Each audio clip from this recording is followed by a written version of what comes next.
Ada beberapa hal tentang alam yang sudah kamu tahu secara pasti. Bener nggak? Yuk kita cari tahu seberapa banyak yang kamu tahu tentang planet tempat kita tinggal. Berapa banyak dari 14 soal ini yang bisa kamu jawab? Beritahu kami ya. Piramida Agung Giza dibangun ketika mamut masih berkeliaran di bumi. Mitos atau fakta?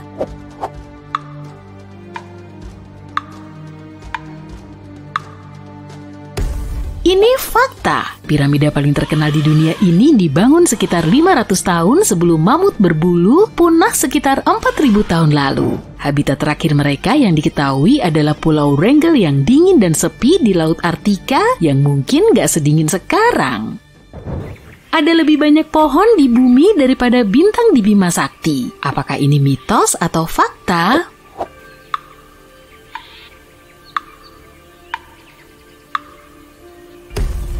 Ini fakta. Para ilmuwan dulu meyakini ada sekitar 400 miliar pohon di planet kita, tapi penelitian terbaru menunjukkan ada lebih dari 3 triliun pohon atau sekitar 420 pohon per orang. Sedangkan bintang-bintang di galaksi kita hanya berjumlah sekitar 100 miliar atau 30 kali lebih sedikit dibanding jumlah pohon di bumi. Pohon-pohon yang kita lihat semuanya bersifat individual. Mitos atau fakta?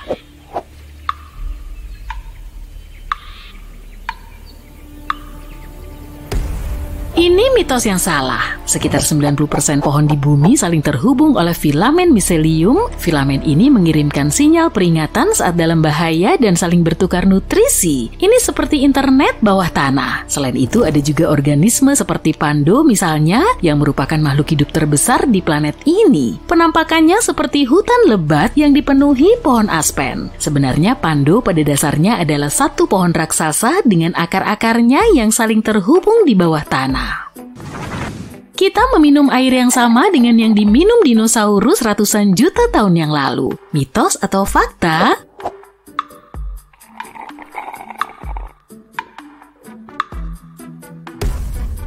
Ini fakta. Hanya sebagian kecil air di planet kita yang menguap habis, sisanya terus diperbarui. Jadi mamut, dinosaurus, dan apapun yang hidup miliaran tahun sebelumnya minum dan berenang di air yang sama dengan yang kita lihat sekarang. Dan masih banyak lagi yang mereka lakukan di dalam air. Sayangnya air tidak menyimpan informasi tentang makhluk-makhluk purba tersebut sehingga kita tidak bisa mengetahui lebih banyak tentang mereka. Petir tidak pernah menyambar di tempat yang sama 2 kali. Apa kamu berani membuktikannya? Mitos atau fakta?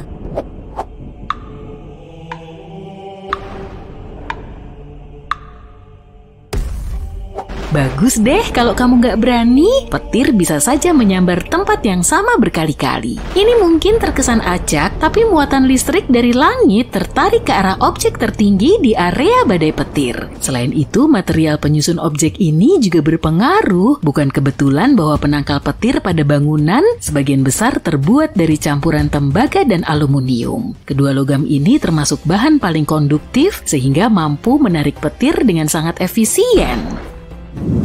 Semua gurun bersuhu panas. Nah, yang ini gampang kan? Mitos atau fakta?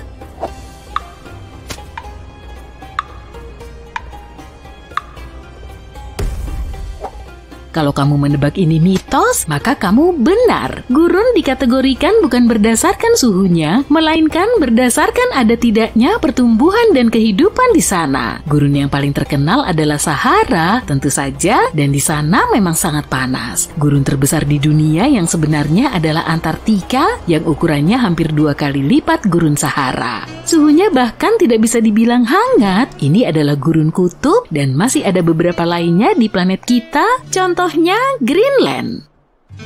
Ada cukup banyak emas di bawah tanah untuk menutupi seluruh planet dengan lapisan emas tebal. Apakah kamu percaya ini?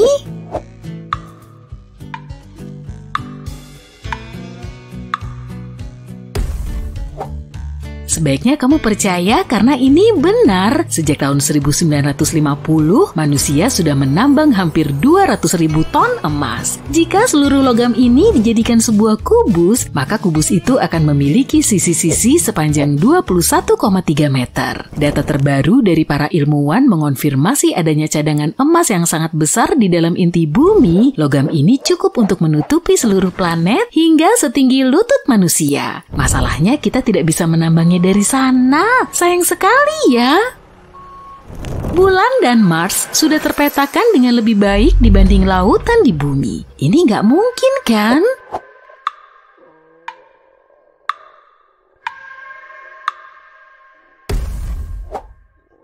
Nyatanya memang benar. Kita punya peta bulan dan Mars yang sangat rinci, meskipun masih sering menemukan kejutan-kejutan di permukaannya. Sedangkan 80% lautan di bumi belum dipetakan dan belum dijelajahi. Kita tidak bisa mempelajari lautan dengan baik karena tekanan, suhu dingin, dan minimnya cahaya di bawah miliaran ton air. Lava selalu berwarna merah. Memangnya ada warna lain? Mitos atau fakta?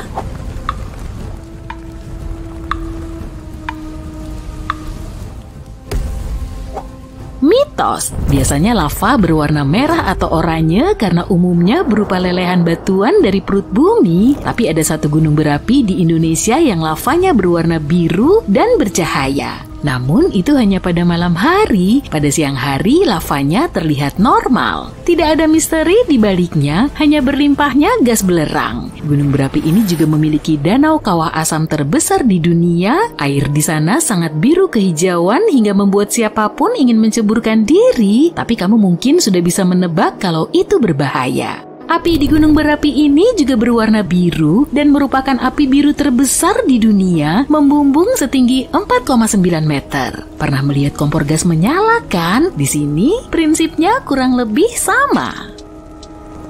Kita juga bisa melihat pelangi di malam hari. Apakah itu mitos atau fakta?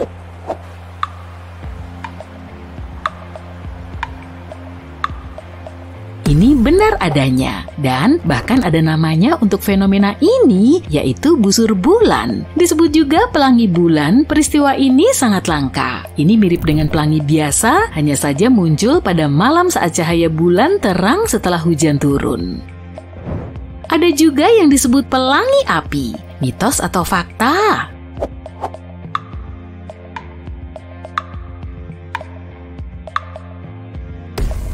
Ini fakta. Ini fenomena indah ketika awan di langit berwarna-warni seperti pelangi dan terlihat mirip air terjun berapi-api yang beraneka warna. Fenomena ini hanya terjadi pada kondisi yang tepat dan syaratnya sangat spesifik. Dekat dengan khatulistiwa, cuacanya cerah, ada awan seperti bulu di langit, matahari lebih tinggi dari 58 derajat di atas cakrawala. Awan seperti itu terbentuk dari kristal es, dan ketika sinar matahari mengenainya, partikel-partikelnya membiaskan cahaya dan menciptakan pelangi. Wow! Ada pohon pelangi, mitos atau fakta?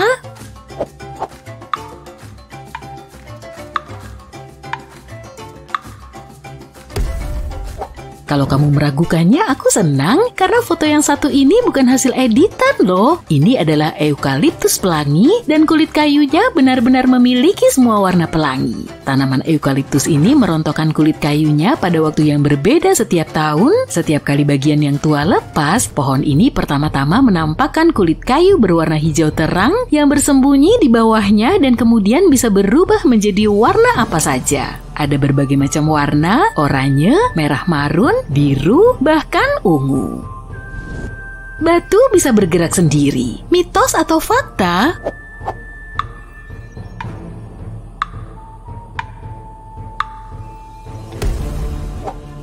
Percayalah, ada sebuah dataran gurun di California di mana batu-batu bergerak dengan sendirinya. Dulunya dataran ini merupakan dasar danau, tapi kemudian mengering dan menjadi gurun yang gersang. Terkadang hujan turun di sini membanjiri seluruh lembah. Ketika malam tiba, suhu udara turun dan airnya tertutup lapisan es tipis. Ketika cuaca kembali hangat, es akan pecah menjadi beberapa bagian dan angin mendorongnya ke segala penjuru. Beberapa pecahan es ini membawa serta batu-batu kecil setelah es mencair dan air menguap, yang tersisa hanyalah jejak yang ditinggalkan oleh bebatuan seolah-olah bergerak dengan sendirinya. Genangan lumpur bisa berpindah-pindah. Mitos atau fakta?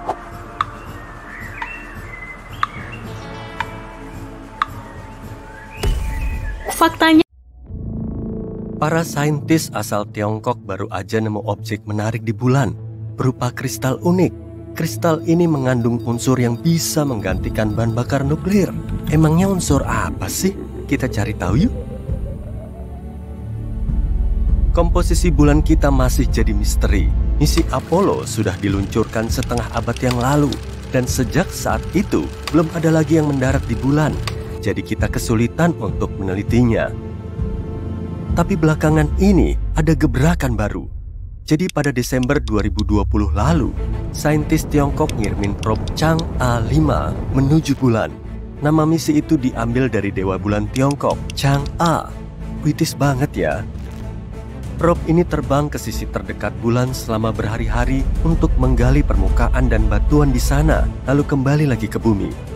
Probe Chang'e mengambil sekitar 1,8 kg batuan bulan, seperti basal dan lava padat.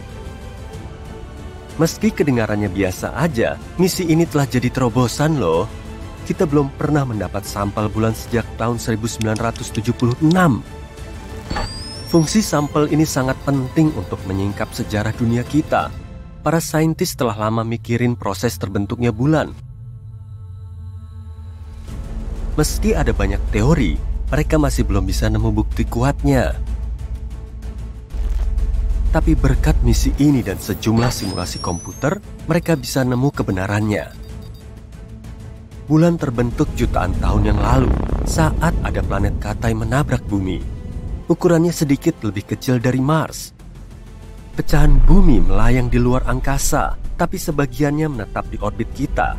Lalu, pecahan ini saling menyatu dan membentuk bulan. Peristiwa ini pasti nyeremin banget kan? Tapi ternyata proses terbentuknya bulan merupakan fase terbaik untuk planet kita. Tanpa satelit cantik ini, lautan kita cuma akan jadi genangan kecil dan kehidupan di bumi gak akan muncul. Temuan ini dianggap penting tapi masih perlu digali. Dengan meneliti sampel batuan tadi, para saintis di lembaga riset Beijing nemu kristal langka. Kedengarannya biasa aja kan ya? Apalagi monokristal transparan kecil setebal rambut ini juga pernah ditemukan di bulan. Kristal ini terbentuk akibat aktivitas gunung berapi mirip batu delima di bumi. Di lokasi kristal ini ditemukan, pernah terjadi letusan gunung berapi sekitar 1,2 miliar tahun yang lalu. Berarti kristal cantik ini sudah berumur 1 miliar tahun. Fokusnya bukan ke situ sih, tapi kandungan bahannya.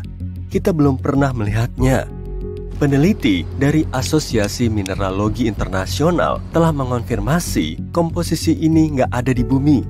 Kristal ini disebut Changside, yang juga diambil dari nama dewa bulan. Keren ya?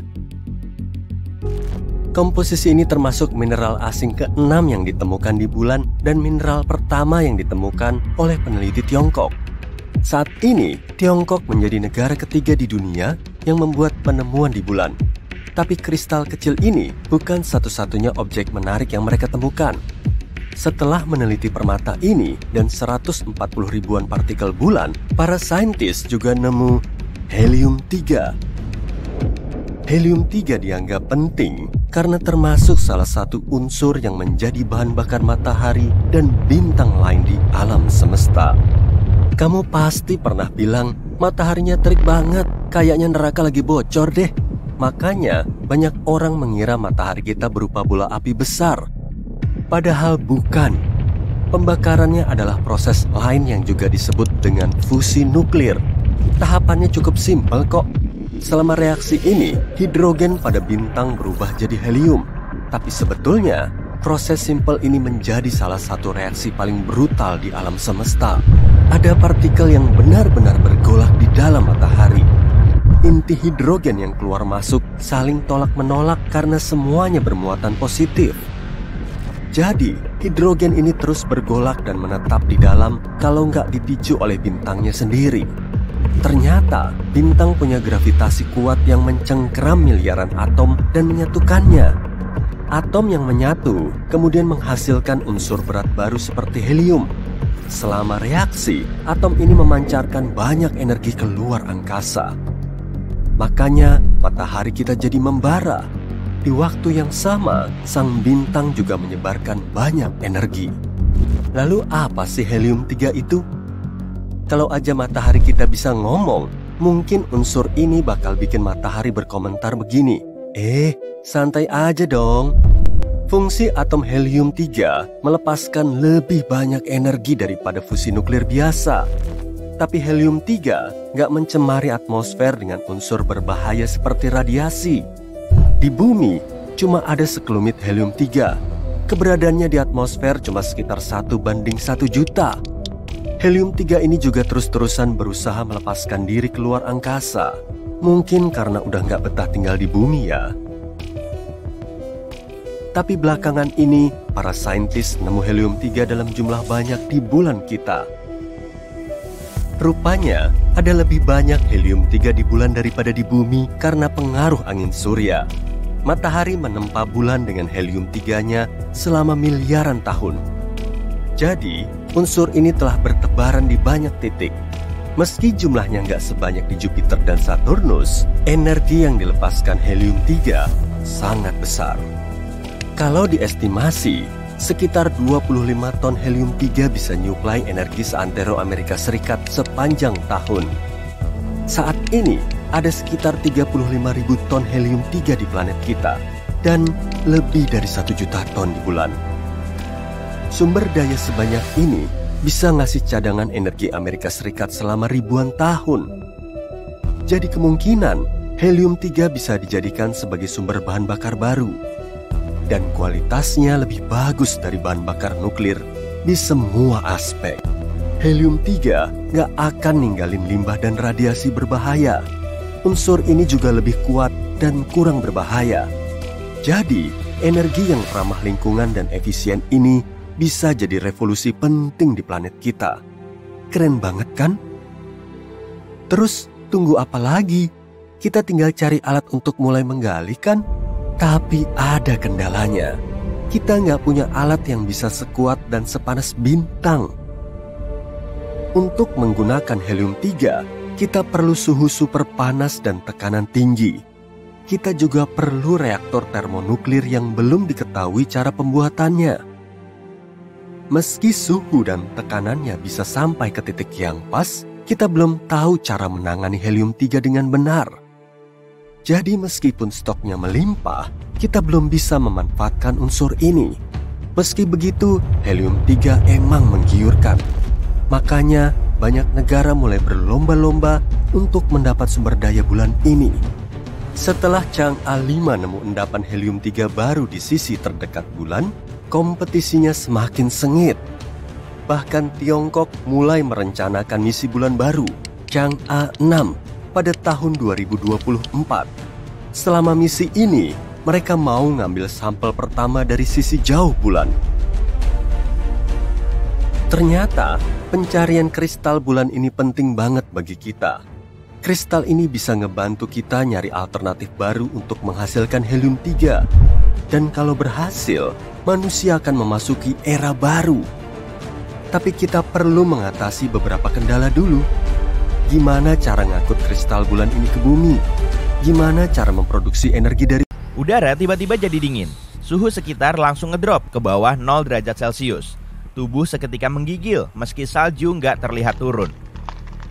Embun beku muncul di tanah, rumput, dan pepohonan. Es segera mencair, memenuhi cekungan dan membentuk perairan. Orang-orang yang masih kedinginan mulai mendongakkan kepala ke angkasa. Mereka mau mastiin kalau ukuran matahari memang 2 kali lebih kecil dari biasanya. Sang surya jadi kelihatan mirip bintik kecil di kejauhan yang nggak bisa menghangatkan bumi. Parahnya lagi, batuan besar dari langit terus melesat ke orang-orang yang ketakutan ini. Tabrakan dengan benda langit sebesar itu pasti akan merusak bumi. Oke, sekarang kita balik ke kenyataan ya. Bumi menempati posisi yang pas di tata surya kita. Jaraknya nggak terlalu dekat maupun terlalu jauh dari matahari, sehingga suhunya bisa ditoleransi dan nyaman bagi kita. Planet kedua dari matahari yaitu Venus. Para saintis sering menyebutnya sebagai kembaran jahat bumi karena suhunya sangat panas dan nggak memungkinkan adanya kehidupan. Di atmosfernya terdapat awan tebal yang menghasilkan hujan asam, dan gas rumah kaca membuat suhu di permukaan Venus semakin ngebul. Tapi meskipun Venus sedikit lebih ramah dari itu, kita tetap nggak akan bisa tinggal di situ karena jaraknya terlalu dekat dengan matahari.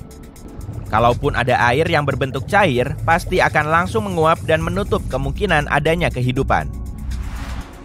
Sedangkan Mars yang posisinya setelah bumi agak terlalu jauh dari matahari, sehingga lebih dingin dan terpencil. Suhu di permukaannya nggak cukup hangat untuk membuat airnya tetap cair dalam waktu lama. Apalagi si planet merah nggak punya atmosfer. Padahal elemen inilah yang bikin udara di bumi bisa dihirup. Jadi, kalau jarak bumi ke matahari mengalami perubahan, suhunya juga akan berubah. Tapi selisih ratusan kilometer masih belum kerasa bedanya sih. Lagi pula, jarak perputaran bumi ke matahari nggak selalu sama, kadang lebih dekat dan kadang lebih jauh. Agar efeknya bisa kerasa, jaraknya harus berubah jutaan kilometer. Kayak kejadian di awal video tadi, matahari akan kelihatan jauh lebih kecil dan jaraknya makin jauh. Suhunya mungkin nggak akan langsung turun karena masih ada cadangan panas. Tapi saat cuacanya makin dingin, laut akan diselimuti es dan permukaannya terus menyusut. Es akan memantulkan banyak panas matahari ke atmosfer dan luar angkasa, yang bikin bumi kita kurang hangat. Saat es bertambah banyak, uap air di udara jadi berkurang. Padahal uap air ini bisa menangkap panas dan membentuk awan. Akibatnya, hujan makin jarang mengguyur. Dengan udara dingin dan minimnya hujan, tumbuhan jadi gampang mati.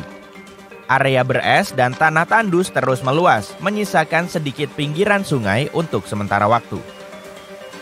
Setelah beberapa saat, sungai nggak akan mengalir karena membeku atau mengering. Danau dan laut juga ikut beku.